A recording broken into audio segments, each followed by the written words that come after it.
My microphone was on that entire time. Good morning. Hello. Thank you for being awake at this hour. It's very early. Hello. Hello, Eltran. Hello, Shake and Bakey. Hello, friend and spirit guide Pander. Hello to you. Didn't hear me till now? Well, that's great. That's good. That's dandy. That's flapjacks.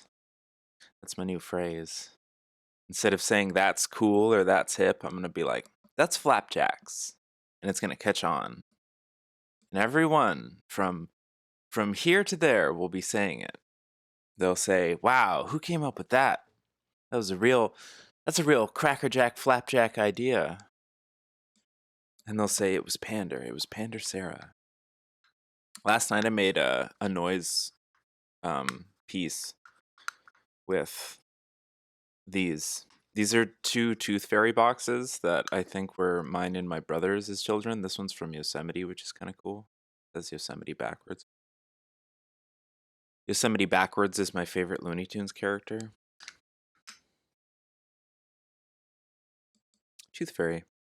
You ever think about this? They put teeth in boxes. Interesting. But it's like this very gentle wood, and it just makes the nicest sound. Can you even hear that? Might be out of the microphone's range. It's nice. So I had a contact microphone and then a big condenser microphone. This puppy right here. So it was like, you can actually listen to it right now.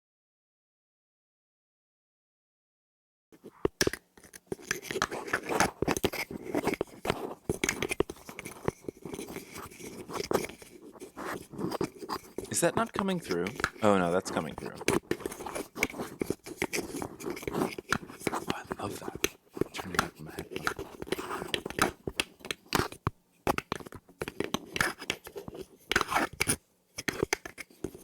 I love stuff like that. When I was a kid, jostling, yeah.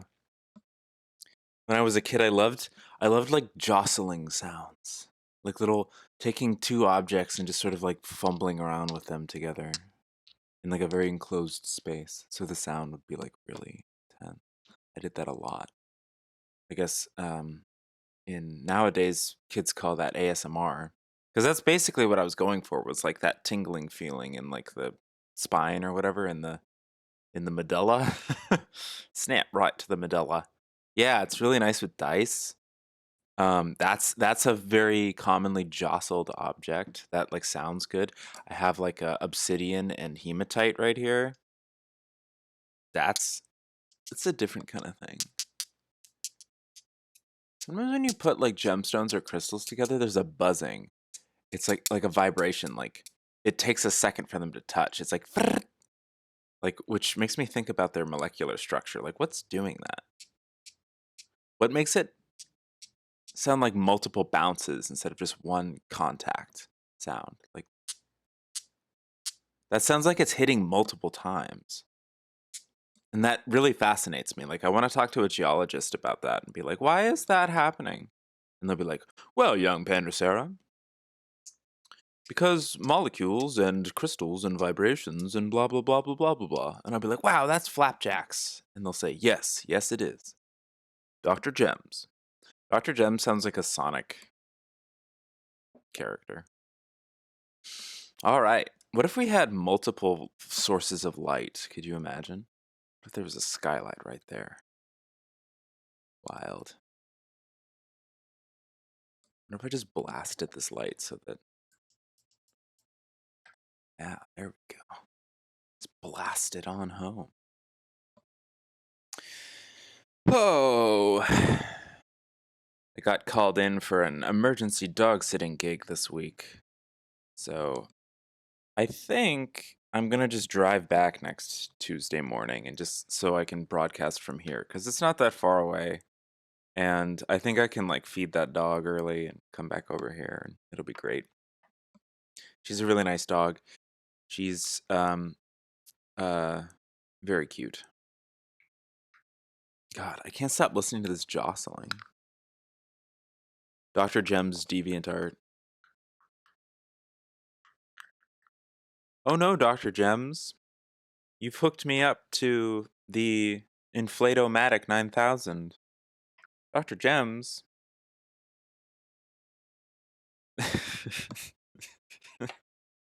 That's pretty flapjacks. All right, let's start shuffling. We got stuff to do today. We got stuff we gotta do today. You guys have this exact shirt? Really? Really? My old roommate gave this to me. He gave my friend a Garfield shirt, and he gave me this. He got it from Target. My roommate. Oh, ad break coming in something seconds. Oh, I should have ran 3 minutes of ads. Gosh darn. Gosh darn it. Well, I'm gonna let this one run. Yeah, we could snooze it. Let's snooze it because you guys are homies. Y'all are homies. Snoozing it for the homies. I love snoozing with my homies. I love to sleep with my homies. I love to share a bed with my homies and then wake up in the middle of the night and be like, that happened a couple of times with some friends of mine. That's happened to me a lot throughout my life. Where I've shared a bed with a homie and then they've been like, it's like, where's the boundary of our hominess right now? Like, what's going on with your hands, buddy? What's going on with your hands? You rascal, using this as an excuse to God knows what. You know, sometimes the mood calls for it, but you know, you got to read the room first. Sheesh. Sometimes you share a bed with a homie. Especially when alcohol is involved. I'm excited to share beds with all my homies in the future. There's a big Sedona event happening in September, Shake, and I don't know if I'm going to go because I don't know if I have enough money right now. But it's on my radar now. There's like things that I want to save up for now where I'm like, oh, I could like budget for this and like 6 months from now maybe afford to go and like travel. Good morning, Ursula. It's very good to see you. It ain't fun if the homies can't have none. Well, heck. If you go, I'll go. That's so cool. How often do you go? I want to go. I want to go to Sedona. I want to go to Sedona. I also want to Gasta to Mount Shasta. I want to fill up my tank with some Gasta so I can putter on over to Mount Shasta. In 20 minutes, I find out what my bonus raise is. Let's fucking go. Shelby. Shelby. I'm trying to raise the vibes for Shelby. Shelby. It's a shake weight. It's like a big, you know, have you ever like have you you're friends with a Shelby at work? That's nice. That's cool. Sorry. She understands. That's okay. Shelby. Shelby. Look, it blends right in. Blend right in, don't you? The Crystal Skull says, "Congratulations, Shelby. I'm very excited to learn what your raise is. You're a very hard worker, and we all appreciate you very much."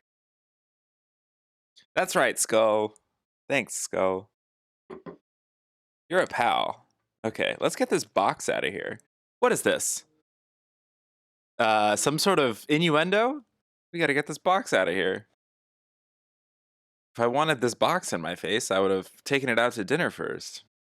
Well, hey, I need a rim shot. I need like a stream deck so I can be like, you guys know that I'm a drummer? Does anyone know that? Some people will go their whole lives and be like, Pander Sarah, you drum. Pander Sarah, you're an actor. Pander Sarah, you can solve the world's problems. And I'm like, yeah. Didn't they tell you in the spirit realm? I woke up from an intense dream today. Crystal Skull for season 2 of Star Pals. That's right, Shake. That is actually being written into the story. Yes. Yes. Crystal Skull is also coming to the desert and might make it into a Tubi movie. If people can, you know, be gentle. Oh my god. Um, there's a monocle. I'm going all over the place right now. There's a monocle. Like my mom was like, "Here's a box of jewelries and gems," and a lot of it's plastic. But it's like, oh, they're like from, you know, the various grandmothers of the family, and I'm like, oh. And last night I like, I raised my elbows and I put all the rings on my fingers and I put all the chains through my fingers and I was like, oh, this is nice. This resonates with me. This doesn't. And then I found this like monocle that's like this straight up silver chain with this like, it's a freaking magnifying glass. And it's like, I want that. I want that. I can look at things really up close with it. It's like really, it's like a magnifying glass, but you wear it around your neck, and it's like really gaudy. Is gaudy the right word? Okay, there's gonna be an ad that starts in about 45 seconds. I'm gonna let it ride so that we can chill for a while. I'm gonna let it ride. I'm actually gonna. Can I like induce it? Can I induce the ad break?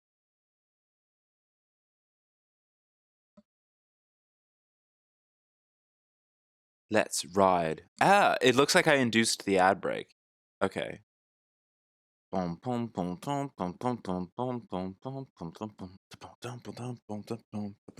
that song. One of my favorite things people ask me is, oh my god, Cece, thank you so much. Good morning, beloved Cece. Hello to you.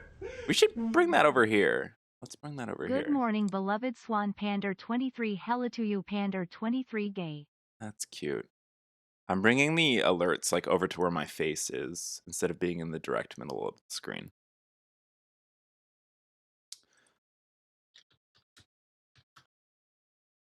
That's true.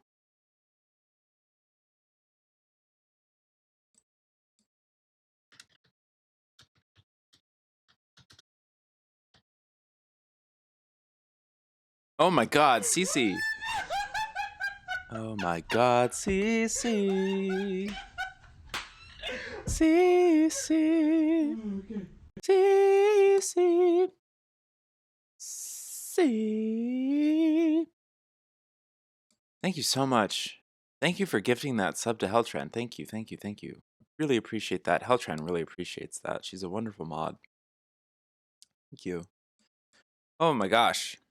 Cece, let me tell you, my life is going pretty well. It's busy, but it's a good busy. I think about your reading that you gave me like constantly and how much of a permission slip it gave me to just sort of go forward with a bunch of things and saying yes to a lot more things and focusing on like a more routine discipline when it comes to a lot of the things that I'm passionate about and how that's opening up door after door after door and then being like receptive to the opening of the doors instead of just being like, the doors are opening. What's on the other side? Like, oh, wow, the door is opening. What if we step through the threshold? Oh my god, what a concept. Hello, Chris Mack. Chris Mack, are you getting ads right now? Gosh, it doesn't matter. Ander, will HT and I be seeing you on Saturday? Yes, probably, unless I chicken out. Because I get afraid in crowds sometimes. But sometimes I'm like really intense in crowds. And I bought some new pants, and they're mostly polyester, so they kind of smell weird, which sucks. And it's oil, and they don't freaking biodegrade. So I'm learning about clothes. I'm learning about pants.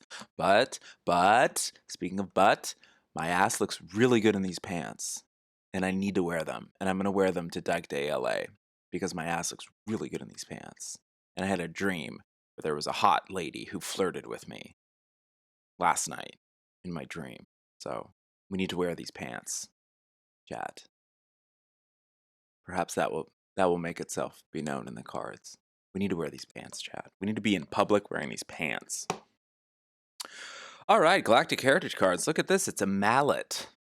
You ever seen something like this before? That's pretty flapjacks. Was it Sybil? I've had dreams with Sybil in them, where we've like met up at events and stuff. But no, it was not her. It was. I'm not sure who it was in the dream last night. It was like an amalgamation, I think, of people. I'm trying to like read the energy of like who it was. I think it was like a few people I know kind of smushed together. You know how that goes. Oh my god. Have you guys ever had like a crush on a human being?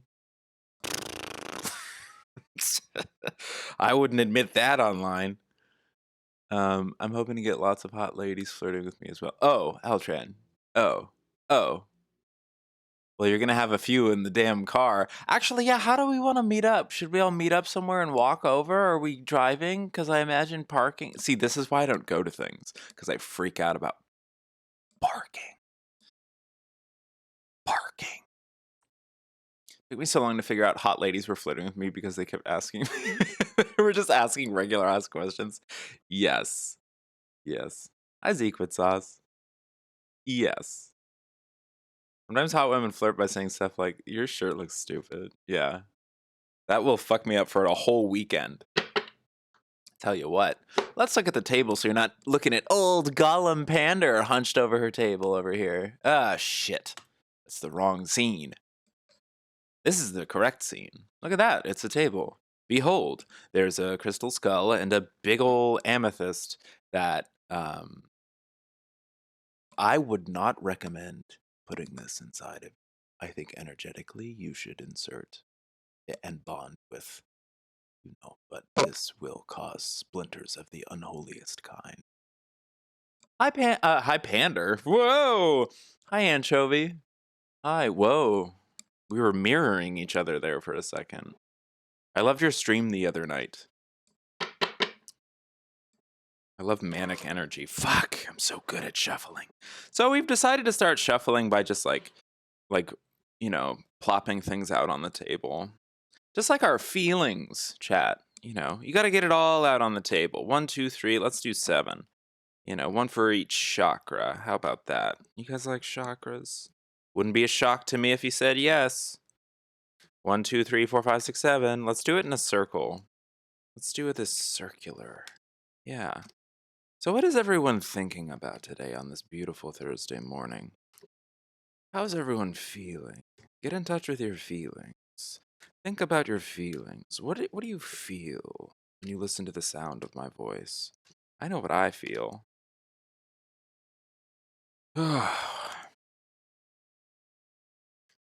Let me look at chat so I can actually tell what you're saying.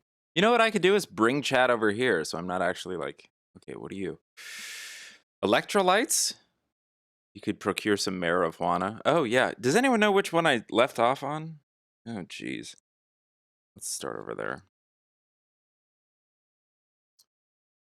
You're usually in the manic energy. I tell you what, yesterday I was pretty in the low. It's been pretty like pendulum swingy this weekend. This week. It's been really like all over the place. It's been very overcast here. Yesterday my energy was like, ooh, but I could like recognize it. I could be like, oh, if I talk to someone, I might come off as an asshole right now. So I'm going to try to like watch that. And then other days I'm like, oh, I'm so cute and so funny and everything I say is like the perfect thing. And then other days it's like everything I say is being misinterpreted, blah, blah, blah. But that's okay. Like awareness is fine. Swinging is fine. Diversity. It's the spice of life. Same, your low as fuck today, but was out of control manic yesterday. Yeah, I'm the opposite. So full of charm and charisma. Hi, Steph. It's good to see you. Tired and have to do 3 people's jobs today. Oof. That's right, the Father, the Son, and the Holy Ghost. Shake and Bakey. Everyone, please welcome to the chat, our Lord and Savior, Shake and Bakey. Announcer for the Poopies. General manager of the Poopies, I would imagine. You fell for a phishing scam? Oh my god. Well, Anchovy, I hate to point this out to you, but no, I'm not going to make that joke. I've fallen for scams before. I've trusted in people. People have like come to me like asking for help, and I've straight up like been suckered into it. I'm better now. I just never really like answer DMs or the phone, or I know how to talk to strangers a lot better than I did 10 years ago. That's why you grew a beard. That's true. People love failing to scam my ass. Hell yeah. Don't let them get you, Haltran. Don't let them get to you. That's what I say. Let me catch up with chat. Everyone's talking about electrolytes and marijuana. Drink some alcohol. You're getting an astrophyllite tower? Whoa, what does that look like? Let me pull up the old search engine. Astrophyllite. The heck does that look like? Whoa!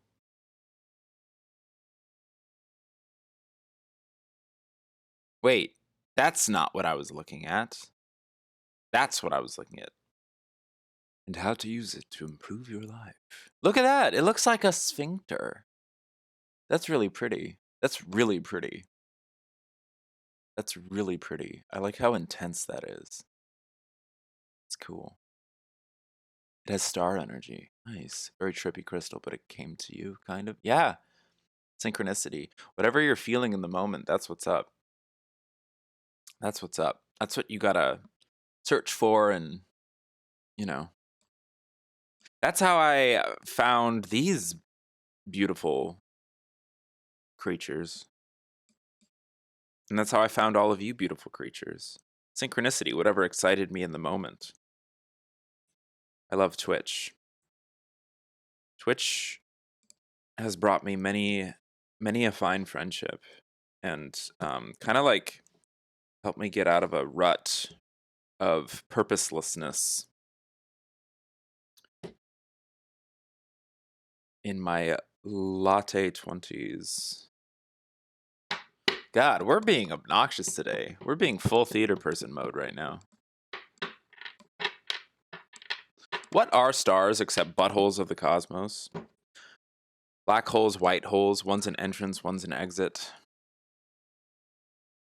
All right, let's figure this out. I like this card.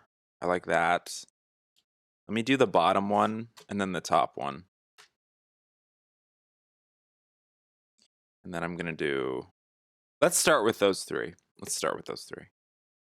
Let's try that. Okay. Is everyone paying attention? Is everyone thinking about the day's intentions? Hello to you. Andromeda rabbit hole? Wait, can we talk about Andromeda for 5 seconds before we flip one of these cards?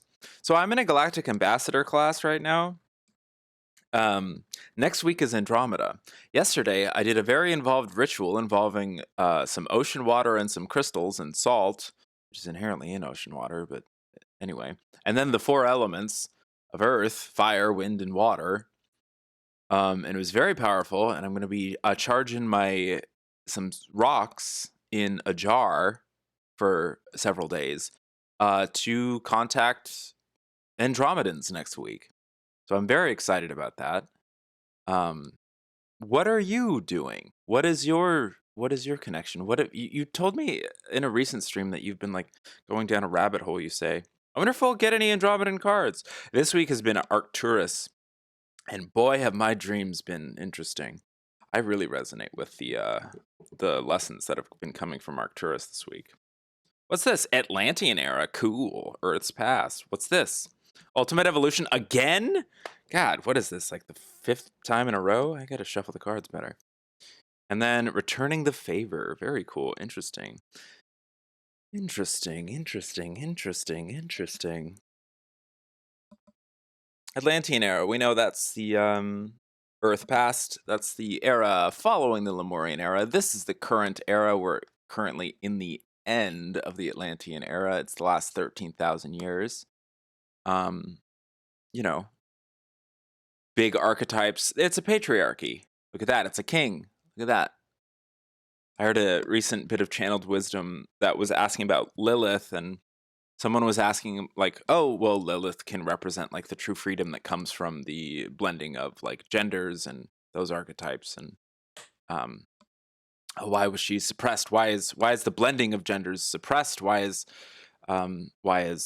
this, that? And the response was just like, well, like, you know, there's been like a dominant patriarchy, and anything that threatens that is likely to be suppressed. But the tides are changing.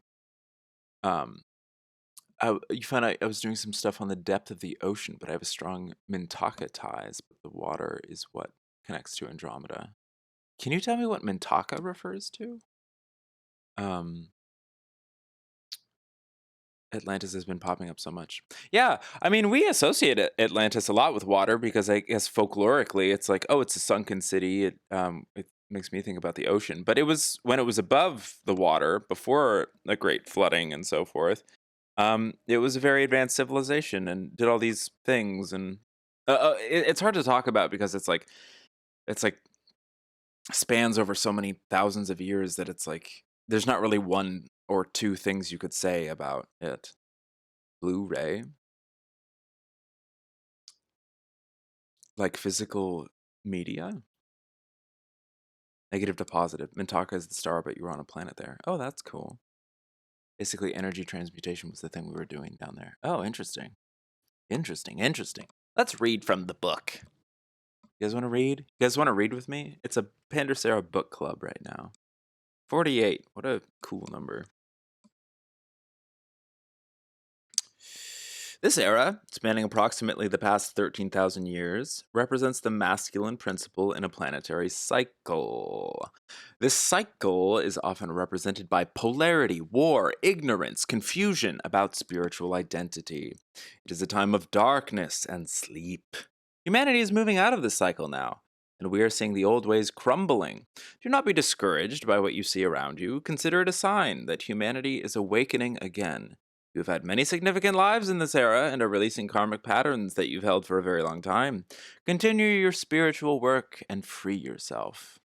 Gosh, I love that. Many have called it a continent, but we refer to it as an era.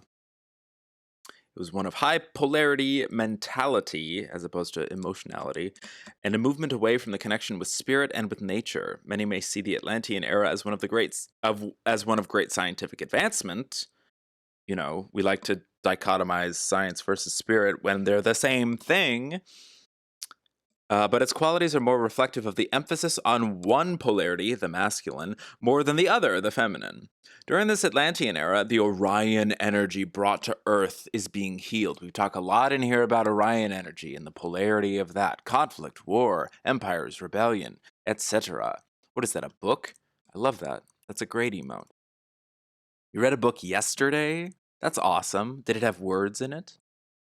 It's very cool. You know, books don't need words.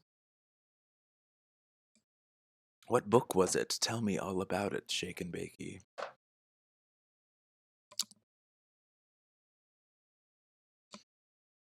Yes, Orion Drum is healing at this particular moment. Integration of polarities is occurring, which is why it feels like such a slingshot, darkest before the dawn type of scenario.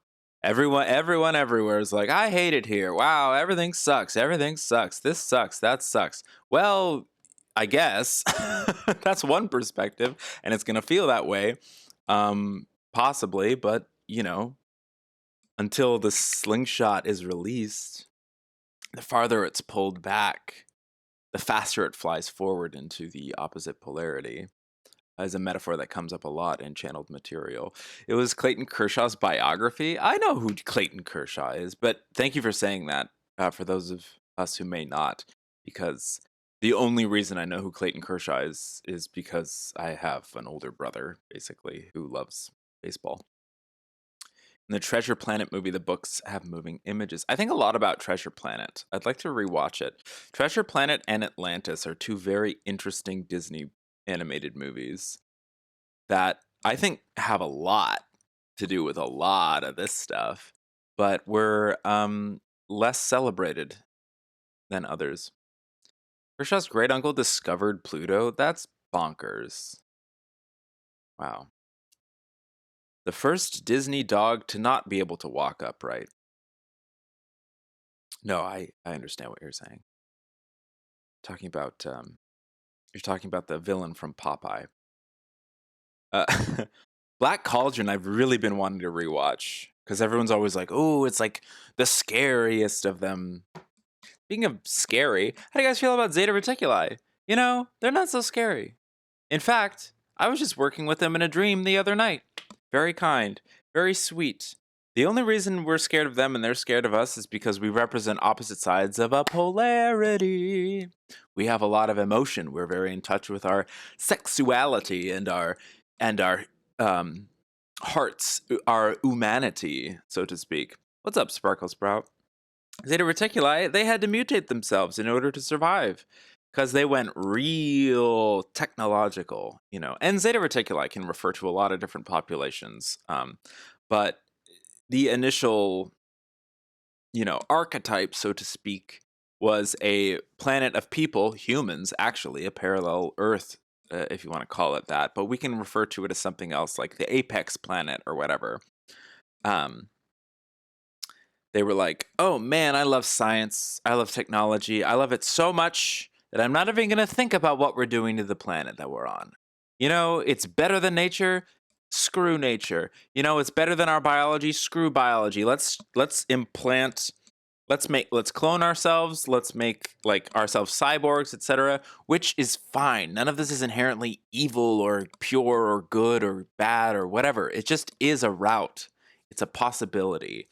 Um, Nuclear radiation wiped out a lot of stuff on the planet's surface, so they had to move underground. And they became shorter, their eyes got larger to see in the dark, etc., etc., lots of archetypal things.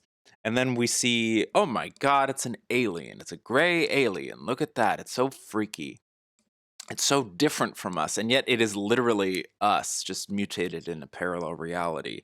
And you don't have to believe in any of what I'm saying right now. You can just take it as a myth or a fable or an archetype or whatever. I'm going to use the word archetype about 7 million more times today. Bashar is actually an Essassani. Yeah. That stare is an artist's rendering of Bashar, which I thought was so funny looking that I had to make it into an emote.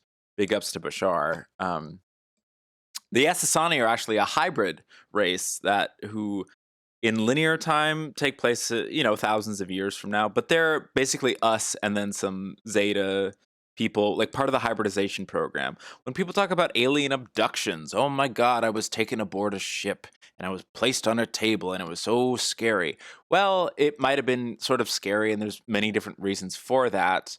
There's a lot of processing that has to happen. Also, there's some other stuff that I don't really want to get into right now. But ultimately, and this is probably going to bother some people, there's a soul contract there. Like, if you're part of the hybridization program, congratulations. You get to be a part of a great cosmic advancement that brings us all forward, because inevitably our time moves forward. It's also cyclical and non-existent. But since we vibrate as, third to fourth density humans, we experience time and physical bodies as moving forward. Oh my god, would you look at that? Would you look at the time? It just ticked forward a few more seconds. That's what it's like to live in, late third into early fourth density. But now we're becoming more and more aware of that. We're like, oh my gosh, time is maybe a flat circle, or what is time? Is it a construct? Oh my gosh, is individuality like more important or less important than collective consciousness? Whoa, my god, telepathy? Oh my god, telepathy? Oh my god, these are all symptoms of moving into the fourth density of consciousness, which is a beautiful thing. It is inevitable. It's what's happening. It's why we're experiencing so many growing pains right now. Out of the Atlantean era towards ultimate evolution. This, of course, refers to the ultimate evolution of the Zeta Reticuli people, which is a beautiful, beautiful result. And we help them with this, talking about the hybridization program, returning the favor. Oh my god, I can't wait to read this, because this is a very positive card, in my opinion. Both of these are very positive cards, and Atlantean era isn't really like a positive or a negative. We just see it as a negative, I think, because it represents the masculine principle, the patriarchy, the era that we're sick of and that we're trying to move out of. So to us, to humans living in the year of our Lord 2024, the Atlantean era we probably have some baggage with. That's okay. That's why we're moving out of it. The pendulum swings. They do look really cute, Zquid, which I think is really productive. You'll see some horror movies and some scary images online show Zetas as like these cold, scary horror movie like things, and that can be a spiritual lesson too, because they're ultimately us. So it's ultimately like looking at the scary parts of ourselves. Oh my god, It scares me so much when I'm reminded that I can be a cold, unfeeling, like calculated alien. Very much the literal definition of alien, feeling foreign and unfamiliar. You just want to adopt them. Well, good news for you. Something like that is sort of underway, and it has been underway for I'm not sure how long. It really depends on what reality you're living in, but yeah, for the last couple centuries, probably. The best thing about, well, hold on. Let me focus my thoughts for 2 seconds. I'm going to read Ultimate Evolution, even though we read it last time. It's just, it bears repeating, and there are people here who weren't here on Tuesday. Card number 100. That's a future card. So, just again for the people in the back, these cards are separated into 4 suits. We've got a past, a future, a present, and then there's a parallel timeline suit as well. Zeta Reticuli is a civilization that we can look at. Again, we can look at these as fables or myths, stories, if you don't want to be like, I wholeheartedly believe in all of the wacky, bonkers stuff that Pander Sarah is saying out loud on the internet right now.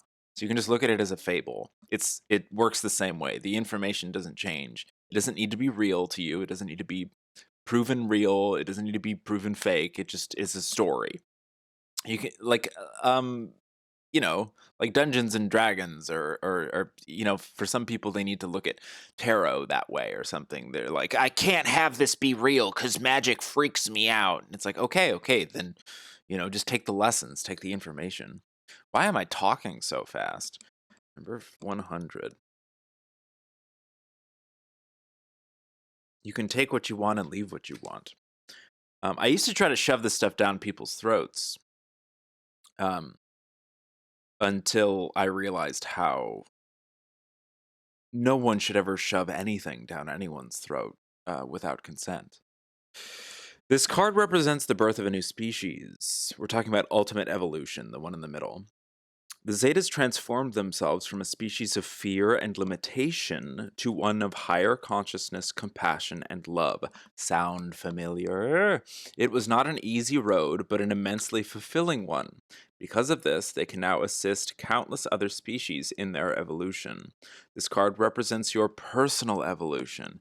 So I think this keeps coming up in my readings and in our community readings just because we're all experiencing like a really tangible personal evolution right now. I talk about this with a friend. She says she feels really stuck in certain aspects of her life, yet every time she tells me she feels stuck, she'll describe something new that's happening in her chapter of feeling stuck. So I'm like, okay, well, cool. Can we just like focus some love and attention on like the fact that you just told me several new things that are different from the last time we spoke, and yet you're still characterizing the energy as stuck, which is fine because it's your life and it's your perception. But what I'm hearing from the other side of the table is that you've grown so much, just not as much as you'd like to see, and that is okay because the journey is the destination. Just keep following these steps forward and see where it takes you. Before you know it, it might take a year or something, but some of these advancements that she really wants in her life very well could just start to organically happen. Because when she tells me about her life, I hear them happening, but she doesn't see them happening yet because she wants that end result. She wants that final boss. She doesn't want to deal with levels 1 through 10. She just wants to get straight to the end of the game. And that's okay. I get it. It's an exciting game. The credits are real fun to watch.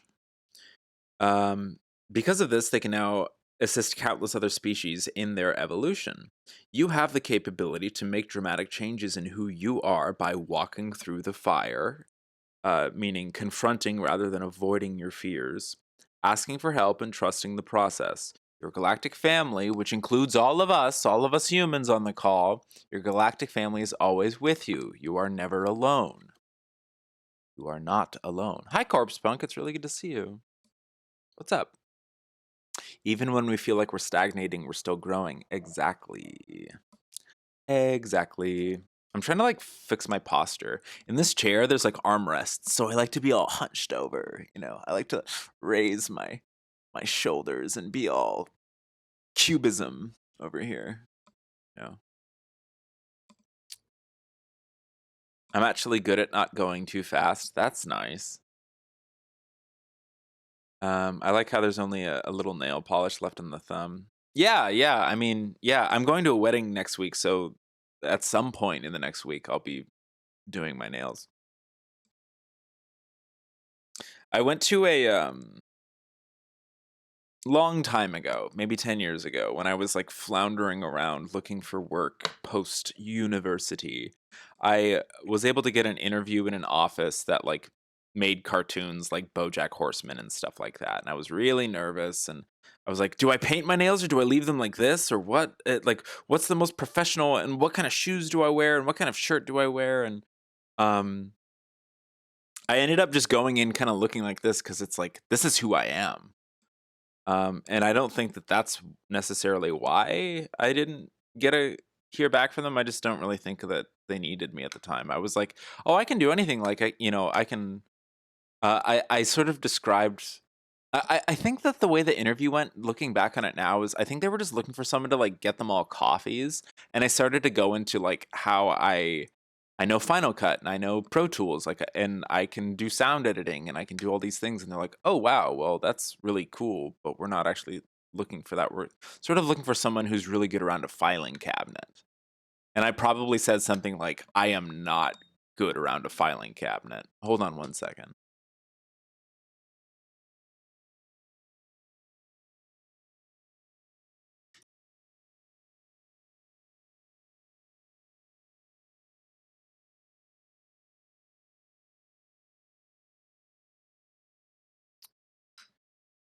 Yeah, so that was it was a fun like lesson I remember like the album that I listened to when I parked the car. I was like blasting Lightning Bolt to like try to pump myself up, and it was like in a very show busy part of Burbank, I think. All of Burbank feels show busy depending on what you're looking at. Boomers in their filing cabinets. I know. And the person interviewing me wasn't that much older than me. That was like a really like I sort of took that interview because it was what I was supposed to do at the time. Oh, I went to school and now I'm supposed to get a job. I like animation. I live in Los Angeles, and I want to be able to go somewhere for a certain hours a day, come home, and then tell my parents I have an income now. So we're all good. Everyone's done learning. We finished the game. Swan's safe. No, that was not supposed to be my path. And we're all learning all the time. Convenient adventures. It was a really cool experience, and I had a nice conversation with the person. It was like kind of they had like ping pong tables in there and like big posters of the characters of the BoJack and other animated series and stuff, and it would have been very cool at that time in my life, but it was not meant to be, and that is okay. Similar to I went on like a commercial audition, and it just didn't go well, which is so funny because like, do you ever hear from people like, oh, you're so good at this, if you just did this you'd immediately get this and that would be your life? And it's just, that's not the case. You really got, it's got to be for you at that time. You got to resonate with it, and a certain amount of like cosmic luck or whatever, like things have to align, and things just didn't align with me to go down these certain paths. And the more that I live, the more comfortable I become with myself in the present moment. This is kind of going off of what we're talking about here, but I honestly don't know if I would be as happy if I didn't go like allow myself to go bonkers. Exactly, Cece. Exactly. Exactly. And then just letting go of like, because I still have family members who are like, oh, like if only this had happened. And it's like, hey, why don't you focus on your own life? If only this had happened, just and stop dwelling on the past so much. I have a few family members that are just like cemented in the past, and um, bless all you can really do is just be loving and gentle and bless them. Because every time I've ever gotten emotional about it, it's only like, tightened the noose, so to speak. Let's keep moving. Returning the favor, I'm really interested in this card because there seems to be like a very positive transaction here. Talking about the hybridization program. Program agenda. These words can be scary to some people, but it's really just like, it's a program, it's an agenda.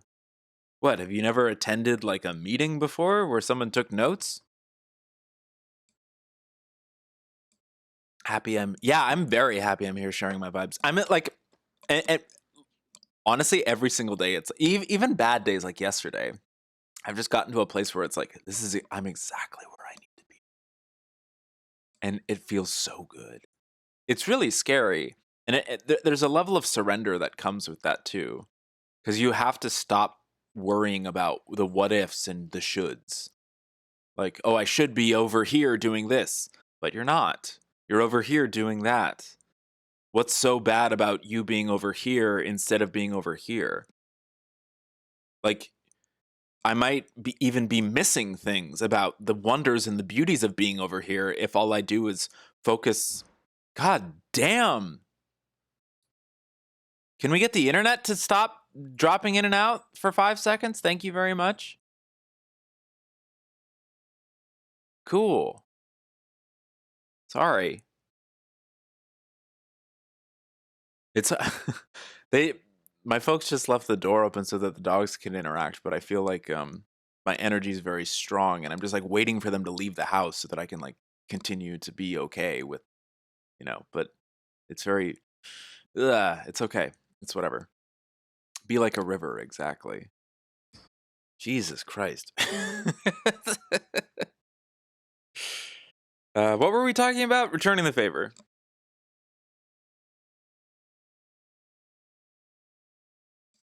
During the darkest time, so this is in the present. When we talk about the different suits, past, present, future, parallel. Parallel refers to civilizations that sort of exist outside of time, usually non-physical civilizations, things like that. Zeta Reticuli, the fable that we're using here, is very linear. There's a beginning, a middle, and an end that we can look at and learn lessons from. The past of the Zeta Reticuli would be all about that being frightened. Oh, the limitation. Oh, the survival. Oh my God, we have to advance science so strongly that we completely forsake nature and kind of drive ourselves underground because of the toxicity of the planet's surface. Or what have you. But in the present, so the past is sort of like an emerging of these qualities, these issues, these problems, these characteristics that we can look to learn from. The present is an acknowledging of these characteristics. It's like, oh, suddenly there's a self-awareness that, hey, maybe we've been living in survival mode. Maybe we've been focusing a little too much on this and not balancing it out with that. There's an acknowledgement there in the present. And the future is sort of like, what do you do to create that balance, to integrate the polarity, to solve the problem, to speak bluntly, which is problematic, I don't like to, I'm trying to like move my language away from like, there's a problem to be solved, etc. Chris Mac, thank you so much. I need to make that alert way louder. Thank you so much, Chris Mac. Oh my God. Go to bed tonight a little less of an idiot than you woke up this morning. Thank you, Chris Mac. Thank you. Chris Mac. Fall asleep on the toilet again watching those slow motion breasts on the internet. Thank you. Oh my God. Let me make that larger. What? Thank you so much.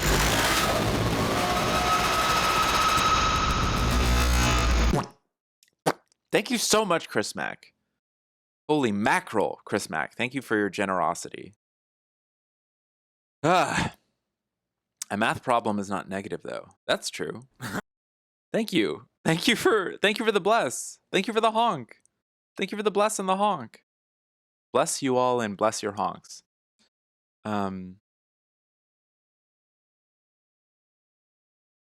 God, I sort of have to like take that in for a second. Oof. What? We have a hype training coming. Oh my god. Well, I have to play hype train music. Hold on. I'm gonna play Gather, which is a song that I...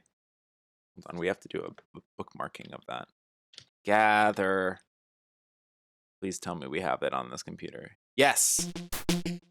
We have to play it on loop, though. Oh.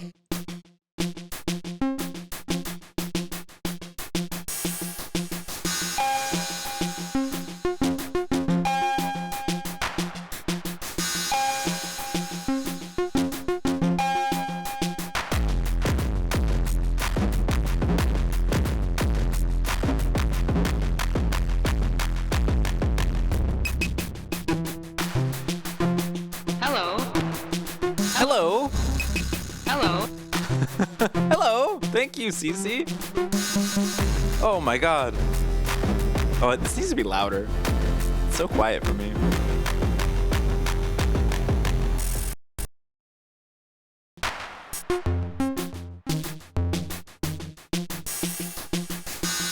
Let me get some... Hold on.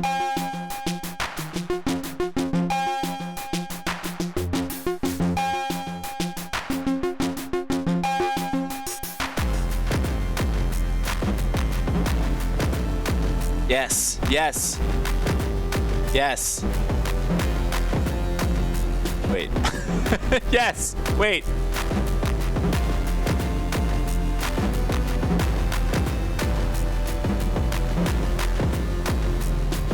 Hype train. It's a hype train. Yes. Hype train. Hype train. Yes.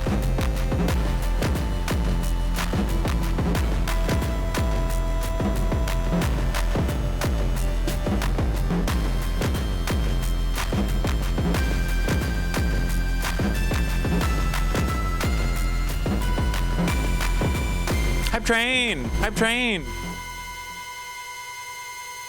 Wait. Let's listen to more Pandorcera music.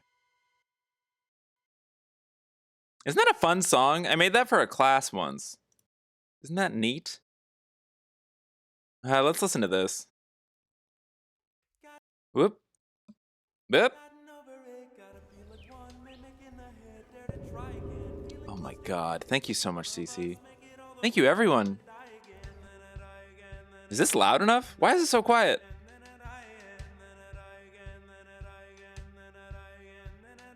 Give it all up, give it all up, give it all. Dance. I want more dancing gifs. What's this? Anne Margaret? Yes. Yes. Oh, I love Anne Margaret. Yeah. It needs to be louder. Hold on.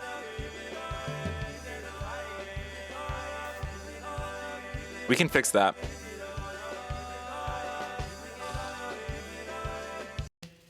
Oh, I just cut you off right before the chorus.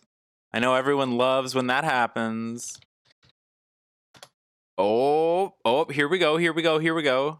Here we go, here we go, here we go, here we go. Hello. Hello. Thank you, Hello. Sparkle Sprout. Hello. Here we go. Now it's loud. Oh, now we're talking. That's called mixing and mastering, folks. Let's get some more dancing gifts on here.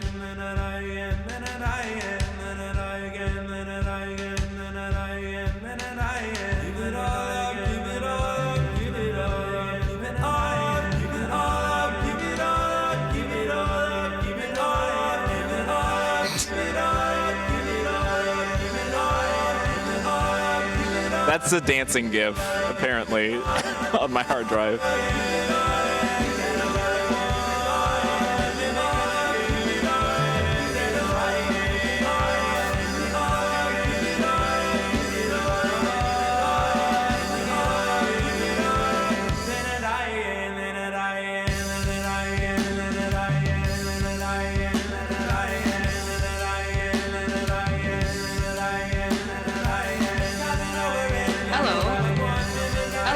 Now we're talking. Hello.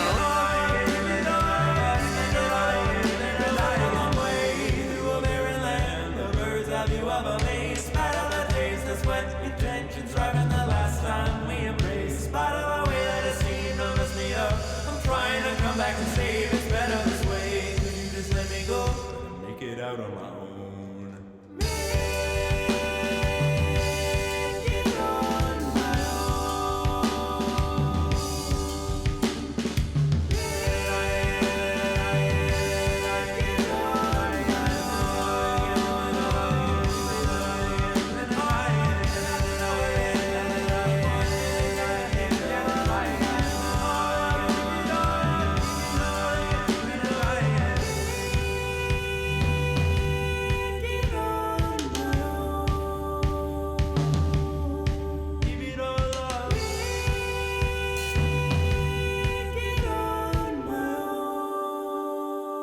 Three, 2, 4, 5.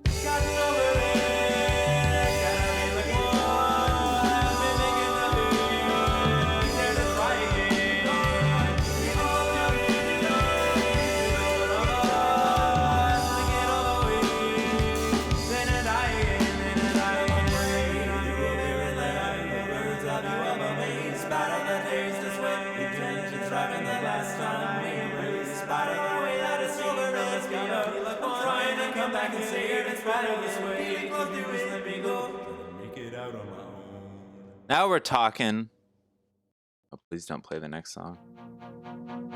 Whoa! There we go. Thank you for that hype train, everybody. Oh my god. Whew. Okay. What is happening? My face. God, I felt like I was... There we go. I'm back. Hello. Hello. Thank you so much, everyone, for that hype train. Let me call out everyone real fast. That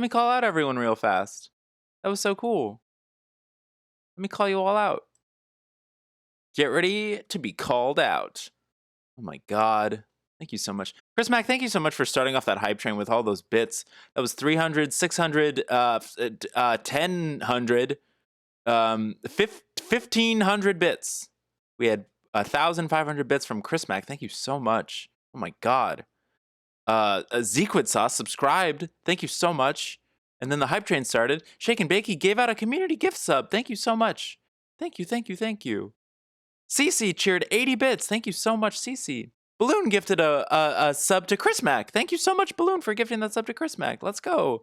Sparkle Sprout cheered 100 bits. Cece then cheered 100 bits. Sparkle Sprout cheered 50 bits. And then Cece cheered 50 bits. Everyone's just cheering bits and giving out subs. Everyone's being so kind and wonderful and grand and joyous and beautiful. Thank you so much. Thank you.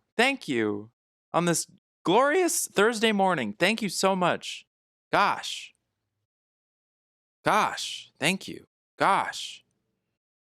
Sheesh. What were we talking about? Oh, yeah.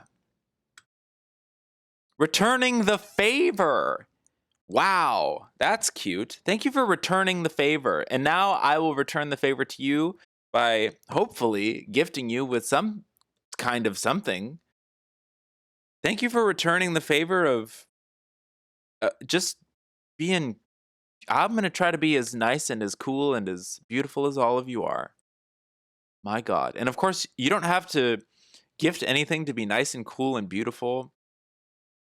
You can just be here and you can just... I can feel you in my heart. I can feel you.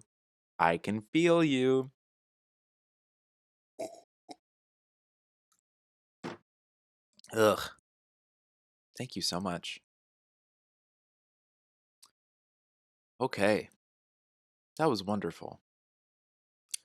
What were we talking about?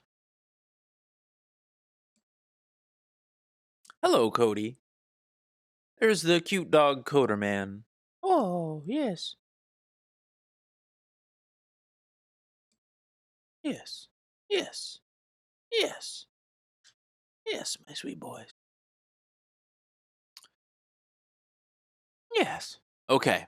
Theta Reticuli are our friend, I think. Yeah, I would say so. It's the kind of friend who at first you're not sure about, you know? Or a lot of people are unsure about.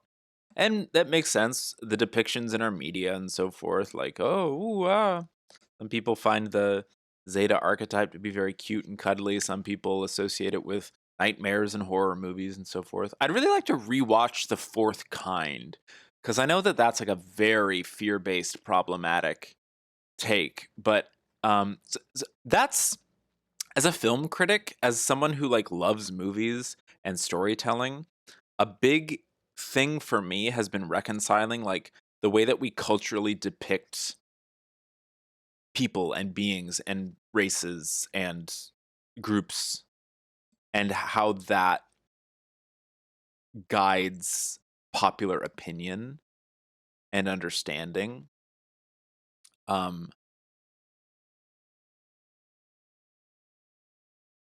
Because I think it's interesting. And there's a lot of people who are very like, hooray, aliens, or hooray, Bigfoot, or something. But they don't seem to have as much of a problem as I do with like horror movies based on those people. Or like depicting them as like mindless monsters and stuff. So, and that's something that I have trouble with and that I have to get over with. And I don't know. I have a lot of trouble with invasion narratives. Like if there's a new Alien movie coming out that's about an invasion, I will most likely not see it unless like I'm synchronistically like drawn to seeing it for some reason. Yeah, The Fourth Kind is very scary. And I remember watching it and I was like really freaked out by it and stuff. And owls. A lot of people have like trauma associated with like owl replacement or screen memories when it comes to abduction scenarios, things like that. Resident Alien is playing with it in a very interesting way. The Alan Tudyk show on Sci-Fi, and you can watch it on Peacock. I'm very excited for whatever they do next because I feel like most of the time when they've been like, here's this scary alien species, like within a couple of episodes, it's like, oh, they're just people and they're complicated, just like humans. So I can't wait for them to do that with the Zetas on that show, the Greys. They just introduced a mantis being who is, they've introduced him to be this like very, very scary, monstrous, like killer. So I'm excited to see where that goes. We'll see. We'll see. And again, it's not my job to like force everyone to like or dislike a group of people. It's really up to all of us individually. What was that I was talking about earlier about consent? During the darkest time of Zeta history, when they thought their species would be extinct, humans helped them. This immense and selfless gift will never be forgotten. Now that their species has passed through the crisis, the Zetas are returning the favor by offering us their wisdom, help, and love in a variety of ways. This is a connections card, which means that you have a connection to the Zeta race and their energy is available to you in this life to tap into on your spiritual path. Open yourself to their energy and prepare for your heart to expand. It also suggests that we've had a lifetime as a Zeta. I generally skip over the sentences that are about lifetimes and past lives because I think we're at a point of understanding now that like all lives are occurring parallel and we're all connected to everybody at all times, but there can be moments within our present that we feel especially connected to a certain parallel life. And yes, there's also the straight up genetics of the thing where it's like, oh, you came from this group of humans who were seeded possibly by this group of extraterrestrials. But I don't know a lot about that, and I tend to get more into the energetic spiritual realm of it, where all lives are occurring parallel, and we can learn from whatever is happening. Like, instead of being like really fixated on the idea that, oh, I have a past life as a Zeta, or it's like, well, sure, but that life is also happening like now, and the lessons that you're learning from that past life are revealing themselves to you in the present. So it's just a matter of how linearly you want to look at time, which is all valid. Not everyone is of the subscription to be like, oh, everything's happening all at once. That's getting more and more popularized as we move further into fourth density of consciousness, but that's okay. Like, we don't need to rush anything or force anything. Although it is where the bus is fucking headed. No, that's that was a joke.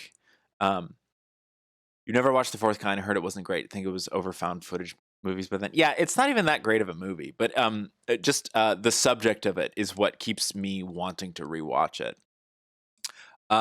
Dark Skies is one that is a very like negative Zeta alien type movie. Dark Skies. A Fire in the Sky, the Travis Walton story, which is a real story. Like Travis Walton, he actually showed up on How To with John Wilson most recently. That's a real story, but that movie really, and there's memes depicting the beings. Their faces look like Joe Biden, so there's a lot of memes about that. But that movie turns it into this like very traumatic nightmare experience. And Travis Walton, I think, has come out several times being like, yeah, that was like, it was scary for him, but it wasn't that scary for him. Like, it wasn't like this nightmare scenario that movies, because we get a rise out of it. And I think that's the paradox that I'm trying to reconcile with as like a film lover and stuff. It's like, we love to be scared. We love the rush of chemicals that it releases, whatever. We love that when we know that it's, not actually happening to us, etc. How far do we want to take those simulated scenarios, though, to the point where we're problematically depicting like people who may be trying to help us? This is actually something I really enjoyed. There was a very recent movie called No One Will Save You. And I was like, oh, great. This is going to be a super negative, like, Zeta movie. And I watched it, and there were aspects of it that were very negative and scary and monster movie. But I think as a whole, I was okay with it. Not like it was a super productive, let's all join hands and be peaceful type of movie. But it was like, okay, this is interesting what they're doing here. I like what they're exploring within this movie. Raise and Bonus were good. Let's go, Shelby. I really need a stream deck because I want to give a round of applause for Shelby. Let's take 5 minutes out of our day to return the favor to Shelby. Yes. Yes. Yes. Yes. Just pretend like this is happening immediately. Yes!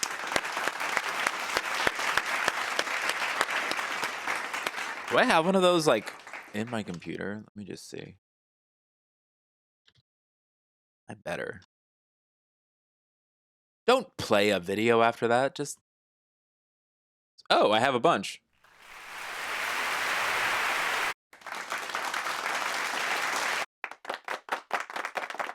That's cute. The dead sound.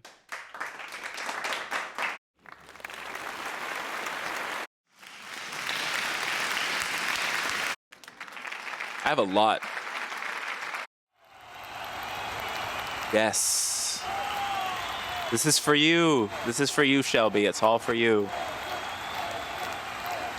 Shelby, Shelby, Shelby, Shelby. Let's go. Let's go.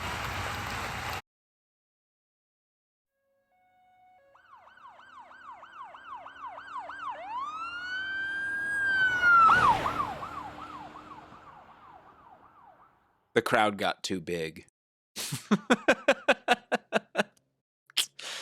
Ugh. But wait.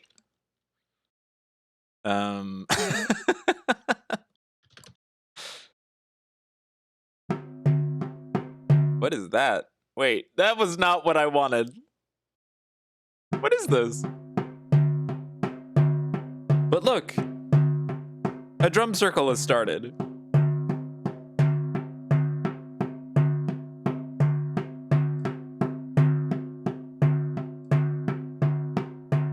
Oh! I just got a text from Gravy. I wonder if that would work.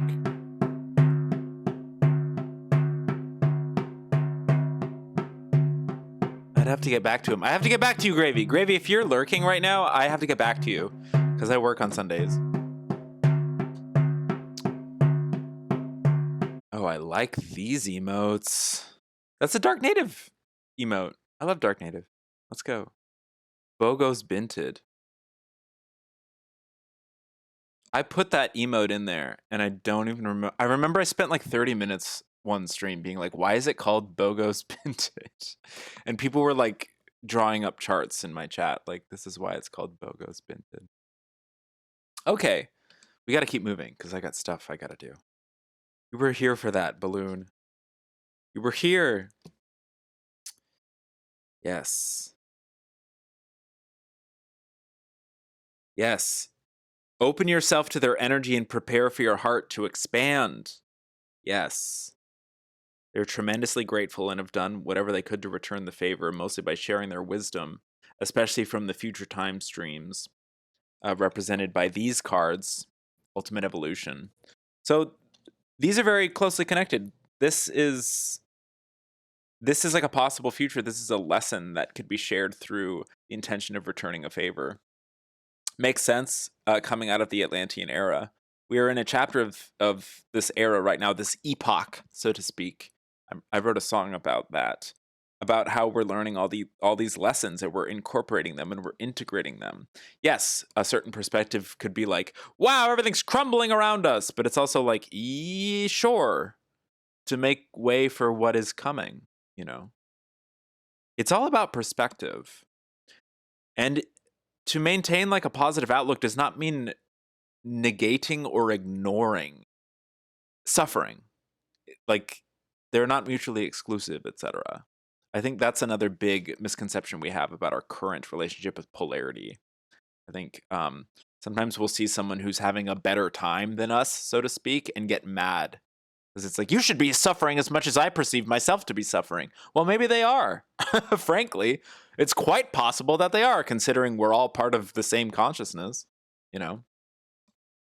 So, you know, going a little easier on ourselves, and which means, you know, sometimes going a little easier on those we perceive to be outside of ourselves. I just wanted to throw that in there just because I feel like there's a lot of like, I harbor a lot of like, I don't know. So I tend to see it in the world. I was talking about this in therapy. Like, I have a big issue with like needing people to perceive that I'm suffering because I like being positive, and it comes very difficult for me sometimes. Like, it has to be genuine. So if I'm having a bad day, I'm not going to fake it. So when I am having a good day and I'm met with like, well, how dare you have a good day? That's when it's like, okay, there's a lot going on here that like needs to be processed. What do I like need to make a shirt with all of my traumas on it? I used to have a fantasy about that, but I feel like that I don't know why I just have to like tie that back into the Zeta Reticuli fables and archetypes. It's like there's this great trauma. We can all learn from each other's pain, and we can gift each other perspective and love and forgiveness, like, or the opportunity to forgive oneself. That can be gifted just through like energetically, like, oh my God, that person has been through so much and yet they're still able to enjoy their life today. Like, wow, what a gift. And they may not even be, again, they're not shoving their gift down your throat. Hopefully. Some people do, yeah, sure. Anyway, I'm getting all off topic here. Let's see. It is likely that a Zeta being from Zera is working with you as a way to pay it forward. I was thinking about this earlier this week, like on Wednesday night specifically, or Tuesday night specifically, because I was thinking very long and hard about the Twitter account Sandia Wisdom and how much they helped me several years ago, and then how I stopped resonating with them as much because they started to go more into survival mode. Like, you have to be afraid of solar flares. You have to be very aware of the Earth's magnetosphere. Like, is everyone prepared for natural disasters? And I was like, I can't read this every day. Like, I don't. And the more that I understand and the more that I forgive, it's like, it comes from a place of love. And it's also very archetypally Zeta Reticuli to be, to stereotype for 5 seconds. That seems very archetypal. Like, just want to make sure you're prepared. It's like a parent who's like, do you have a jacket?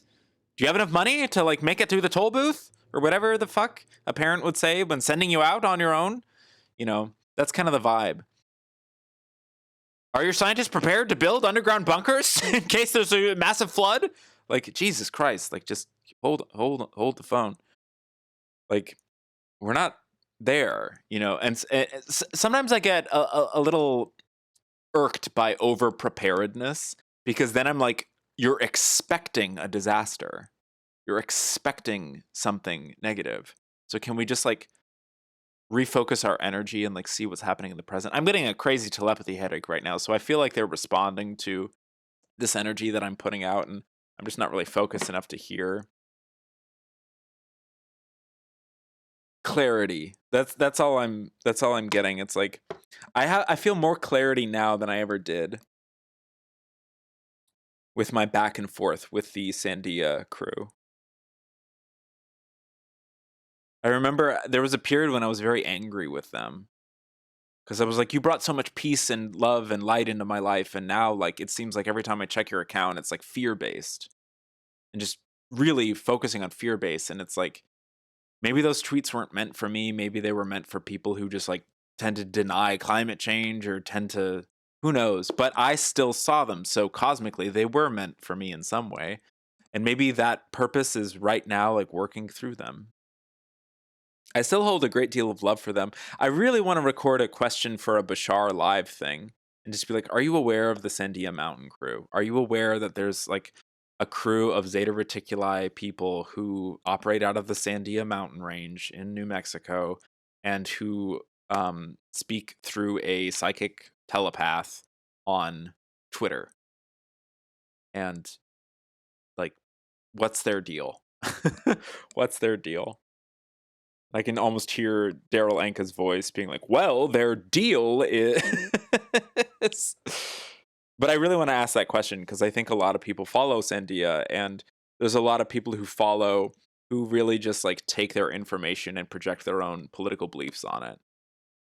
There are people who follow me through our connection to that account who are ideologically opposed to my politics when it comes to a lot of things. And I don't need to get into specifics. You can just imagine what they are. But anyway, my mom puts heavy stones in my backpack because she thinks I'm physically weak. That's such a metaphor. That's hilarious. With good intention. That's... How old are you, Zequid? First of all. And second of all, when I was going to school and wore a backpack, our books, we had to carry so many heavy books every day that like some kids develop like spinal problems and shit. So there was never any question of like, does a backpack need to be heavier? When I was in school, when I was back in my day, 31, but people think you're 15 to 18.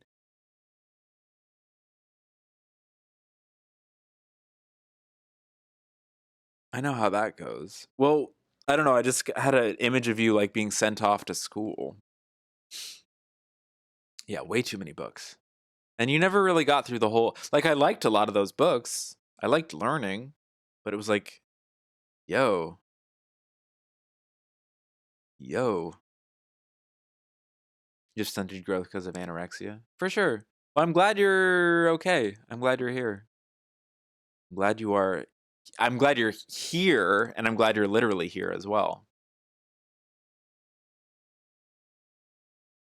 Yeah.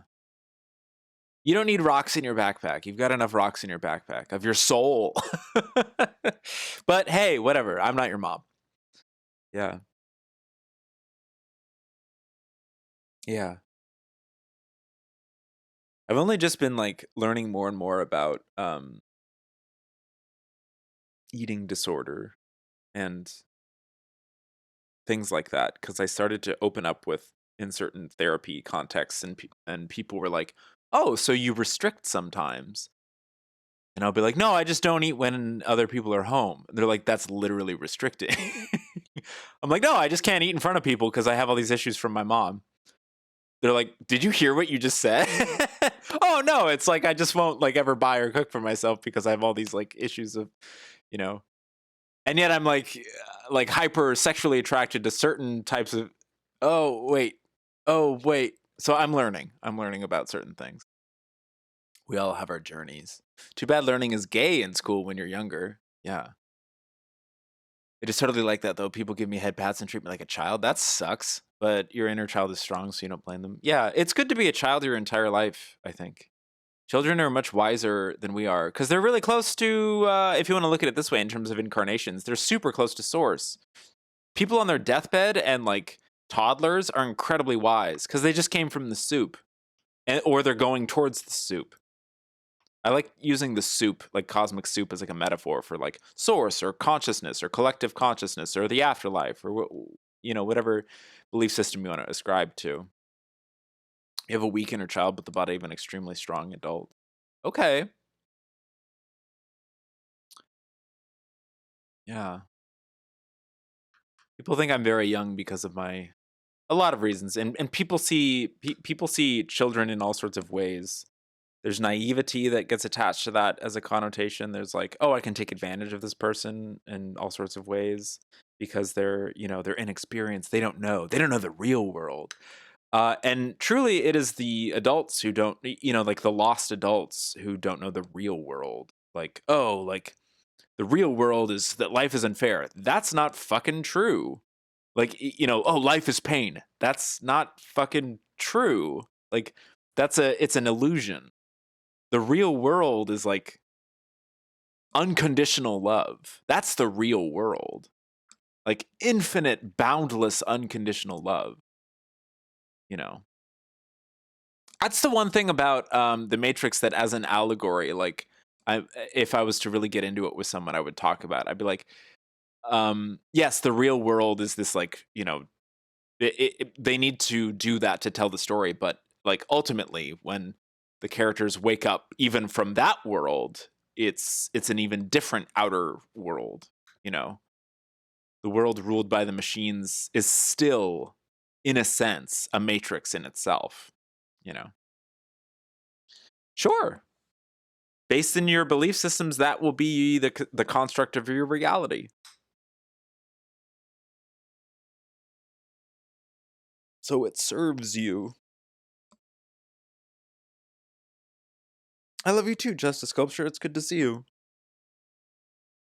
Little girl the other day at a store said I looked young, and that was nice. Yeah. Sometimes I look really young, sometimes I look really old, depending on like how much I've slept or how much I've eaten or. Yeah.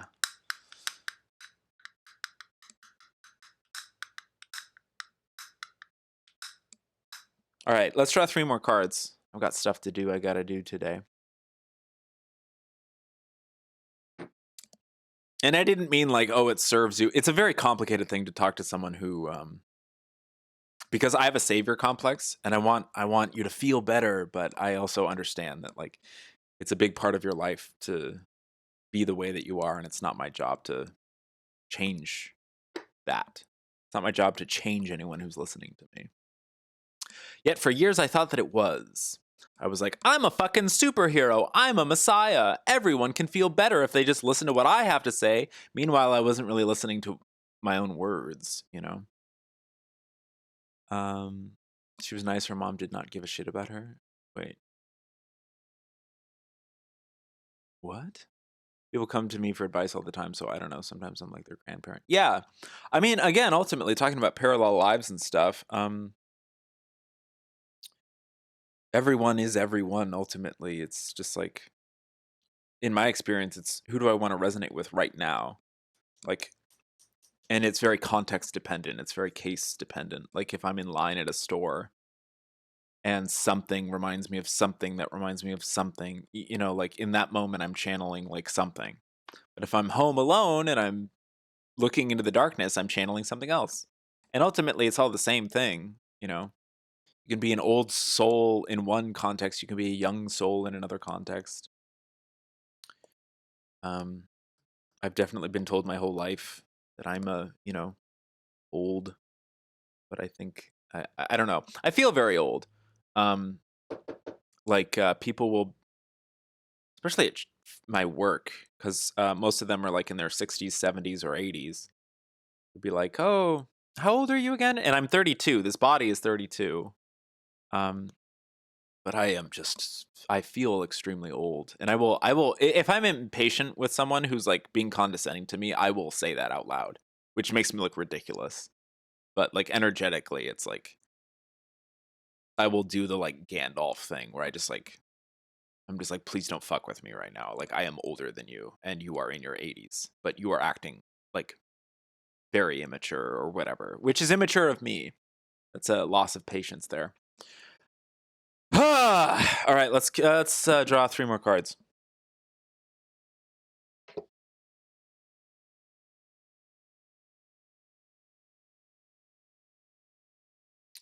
Someone said something recently interesting about like the concept of patience. Like, oh, what's the key to a happy marriage or something? Is it patience? And it's like, well, no, it should never be patience, because then, I can't remember what they said. It's like patience implies that you lack something. Patience implies that you're waiting for something. Like, when every moment is a gift, is a lesson, even if you may not see it. Something like that. I don't know. It was really cool. It like really like restructured energetically, like the concept of like feeling impatient. There's something called red light synchronicity and green light synchronicity, I guess. Are you guys familiar with the concept of synchronicity? Pointed coincidence, things that seem to be like, oh, this reminds me of that, or someone else was just talking about that earlier this morning. It's sort of like an ushering along the path, because our realities are created by our consciousness, etc. But to speak specifically, like a green light synchronicity would be like, oh shit, things are lining up to allow you to do something, do an activity, follow through with a passion, follow through with an excitement. A red light synchronicity might be like, oh, interesting, all of these coincidences have lined up that stopped me from doing so. Something happened, and now I can't make that appointment, or it's not quite time to do that activity, which is fine. It may very well be time to do so in the future, but just not quite yet. Maybe something needs to click first. Maybe something needs to be prepared first. It's okay. And being okay with that. Like for years and years and years, all I could do was fixate on this idea that like I wasn't enough, because every time I tried to move out, I would like have to move back in. So it was like this like constant struggle, and it was just like it just wasn't time yet, and it didn't need to be. There were things that I needed to sort through by living with my family. And there have been so many like wonderful positive things that have occurred from this interaction. And again, this is my life. I'm not talking about everyone. Hey, everyone, move back in with your parents. No, that's not how it works. I'm talking about my journey, etc. But I really didn't want to, but it just was the way that everything was going. Someone mentioned earlier, like the idea of a river. I think for a while I was trying to hold on to certain belief systems, and we can use the metaphor of like holding onto a rock, and the river was just like drowning me. And I'm like, why can't I breathe? why am I drowning? I'm just trying to hold on to this thing that is like so slippery, and then it's just like, just fucking let go. And then just like go. Oh my God. Oh my God. Yes, it was painful to let go. Yes, it was scary to let go. Yes. There was a period of getting adjusted to the current, having to go back into therapy, having to like